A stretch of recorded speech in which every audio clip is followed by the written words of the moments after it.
Once upon a time, in a quiet little farmyard, surrounded by green trees and golden fields, there lived a small yellow chicken named Chicken Little, who loved to walk under the sunshine and peck at the ground for seeds. Every day she wandered happily across the grass, clucking softly to herself and feeling safe beneath the bright blue sky that stretched wide above her little world. One calm morning, as she strolled beneath a tall oak tree looking for corn kernels, something small and hard suddenly fell from above and hit her right on the head. "Oh my goodness!" cried Chicken Little, shaking her feathers in surprise. "What was that?" She looked up, but the sky was still blue and she saw nothing but the clouds drifting by. Then she looked down and saw a small brown acorn lying on the ground. But she didn't know it was an acorn, so she gasped in fright and shouted, "Oh no, the sky is falling!" "The sky is falling!" she cried again as she started running down the path, her wings flapping wildly. "I must go and tell the king before it's too late!" As she hurried down the road, she met her friend Henny Penny, a red hen who was busy scratching for worms near the fence, and Henny Penny called out, "Where are you going in such a rush?" Chicken Little panted, "Oh, Henny Penny, the sky is falling! It fell right on my head, and we must go tell the king before the whole world falls apart." Henny Penny dropped her worm in shock and said, "The sky is falling? Oh dear, that's terrible. Wait for me, I'm coming too." And so the two hens ran together down the lane. Soon they passed a pond where Ducky Lucky was swimming in circles, and when he saw them running by, he called, "What's going on, my friends? Why are you in such a hurry?" "The sky is falling," they shouted. "It hit Chicken Little on the head. We're going to tell the king before it's too late." And Ducky Lucky splashed in fear, exclaiming, "Quack! Then I must come too."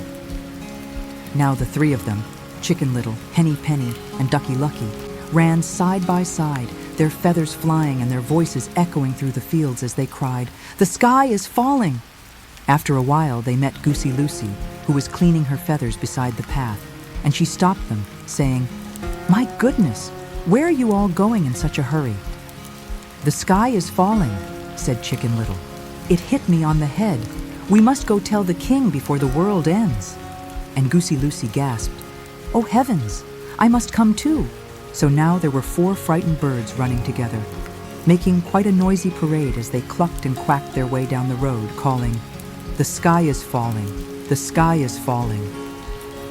Soon they met Turkey Lurkey, who was gobbling near the barn, and when he saw the commotion, he said, "What's all this fuss about?" And they all shouted together, "The sky is falling!"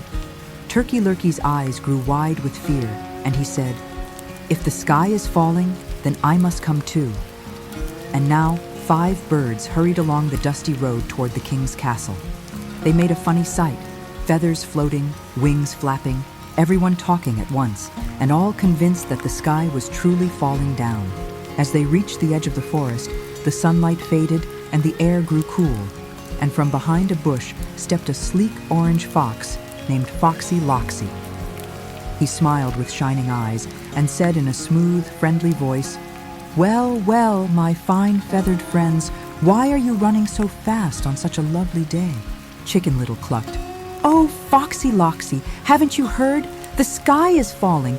It hit me on the head, and we're going to tell the king right now." "The sky is falling?" said Foxy Loxy, pretending to be shocked.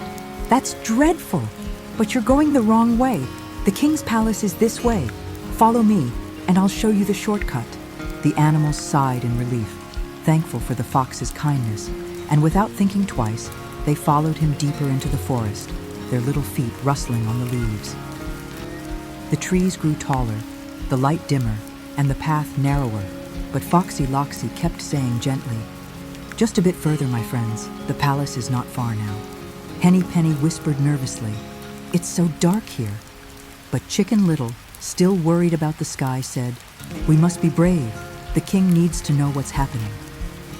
Foxy Loxy led them to the mouth of a dark cave and said, "This is the secret tunnel to the palace. Follow me inside and we'll be there soon." Now, dear listener, some say that the story ends sadly and others say it ends happily. So let's imagine both endings together tonight, softly and slowly, before we fall asleep. In the gentle ending, just as Foxy Loxy was about to trick them, a loud branch snapped and fell beside him, making him jump in fright and run away into the woods, never to return. The animals rushed out of the cave, their hearts pounding. And when they reached the open meadow, they saw that the sky was perfectly blue and still above them. Then another acorn fell beside Chicken Little, and she looked at it, blinked, and began to laugh. "Oh dear," she said, "it wasn't the sky at all. It was just an acorn." All her friends laughed with her, and though they felt a little silly, they were happy to be safe and wiser than before. So they walked home together in the warm afternoon light. That evening, as the stars appeared in the sky, Chicken Little snuggled into her nest of straw and whispered, "Next time, I'll look before I panic," and soon she fell fast asleep. But in the older version of the story, Foxy Loxy led the frightened birds deep into the cave, and sadly, no one ever saw them again, leaving behind only a quiet forest and a lesson to remember. And that lesson was simple but true. Don't believe everything you hear. Don't follow strangers, and don't let fear carry you away before you know the truth. Whichever ending you choose to remember, the story of Chicken Little reminds us to be calm, to think clearly, and to trust our hearts before we run in fear. As the night grew peaceful, the moon rose over the farm, the trees whispered softly in the breeze, and the stars sparkled high above the sleeping animals.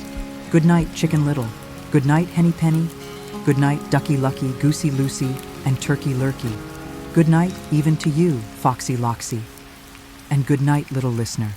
May your dreams be soft and kind, your heart brave and gentle, and may you always remember that the sky is not falling. It's only whispering sweet dreams.